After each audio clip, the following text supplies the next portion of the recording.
ನಮಸ್ತೆ ಸ್ನೇಹಿತರೆ, ನಾನು ನಿಮ್ಮ ಪ್ರವೀಣ್. ಗುರುಭಕ್ತಿ ಯೂಟ್ಯೂಬ್ ಚಾನಲ್ಗೆ ಸ್ವಾಗತ, ಸುಸ್ವಾಗತ.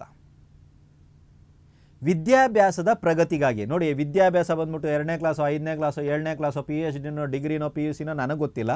ನಿಮ್ಮ ಮಕ್ಕಳು ವಿದ್ಯಾಭ್ಯಾಸದಲ್ಲಿ ಮುಂದುವರಿಬೇಕು. ಯಾಕೋ ಮಂದ ಆಗ್ತಾ ಇದ್ದಾರೆ, ನಾವು ಹೇಳ್ಕೊಳ್ಳುವಂಥ ಸ್ಕೋರ್ ಬರ್ತಾ ಇಲ್ಲ ಸರ್ ಇವ್ರ ಹತ್ರ ಅಂತೇಳಿ ನಿಮ್ಗೆ ಏನಾರು ಅನಿಸ್ತಾ ಇದ್ದರೆ, ತಂದೆ ತಾಯಿಗಳು ನಿಮ್ಮ ಮಕ್ಕಳ ಕೈಯಿಂದ ಈ ಪರಿಹಾರವನ್ನು ಮಾಡಿಸಿ.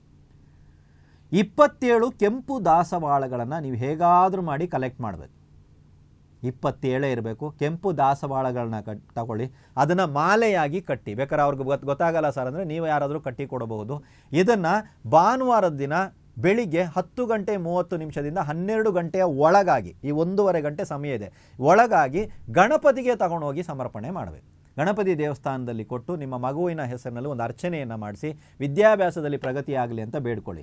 ಇದನ್ನು ತಿಂಗಳಿಗೆ ಒಂದು ಸಲ ಭಾನುವಾರಗಳಲ್ಲಾದರೂ ಮಾಡ್ಬೋದು, ಕಂಟಿನ್ಯೂ 9 ಭಾನುವಾರಗಳಲ್ಲಿ ಮಾಡ್ಬೋದು, ಅಥವಾ ನಿಮ್ಮ ಮಕ್ಕಳು ಹುಟ್ಟಿರುವಂಥ ಜನ್ಮವಾರಗಳಲ್ಲಾದರೂ ಮಾಡ್ಬೋದು. ಈ ಪ್ರಯೋಗ ನೀವು ಮಾಡಿ ನೋಡಿ. ವಿದ್ಯಾಭ್ಯಾಸದಲ್ಲಿ ಮಂದಗತಿನಲ್ಲಿರುವಂಥವ್ರು ಅಥವಾ ಕಾನ್ಸಂಟ್ರೇಷನ್ ಬರ್ತಾ ಇಲ್ಲ ಸರ್, ಇವರಿಗೆ ಕಾನ್ಸಂಟ್ರೇಷನ್ ಬರೋದು ಶುರು ಆಗುತ್ತೆ, ಯಾಕೋ ಮಂದ ಇದ್ದಾರೆ ಸರ್, ಅಂದರೆ ಮೊದಲು ಚುರುಕಾಗಿದ್ರು ಸರ್, ಇತ್ತೀಚೆಗೆ ಯಾಕೋ ಒಂದು ಸ್ವಲ್ಪ ಇದಾಗ್ತಾ ಇದ್ದಾರೆ, ತಗೊಂಬರ್ತಾ ಇಲ್ಲ ಸ್ಕೋರು, ಯಾವುದೋ ಒಂದು 2 ಸಬ್ಜೆಕ್ಟು ಆಗ್ತಾ ಇಲ್ಲ ಸರ್, ಬೇರೆ ಎಲ್ಲರೂ ಚೆನ್ನಾಗಿದ್ದಾರೆ, ಈ ಸಬ್ಜೆಕ್ಟಲ್ಲಿ ಮಾತ್ರ ಪ್ರಾಬ್ಲಮ್ ಇದೆ, ಈ ರೀತಿ ಅನ್ನೋಂಥವ್ರಿಗಾಗಿ ಈ ಪರಿಹಾರವನ್ನು ನಾನು ಕೊಟ್ಟಿದ್ದೀನಿ.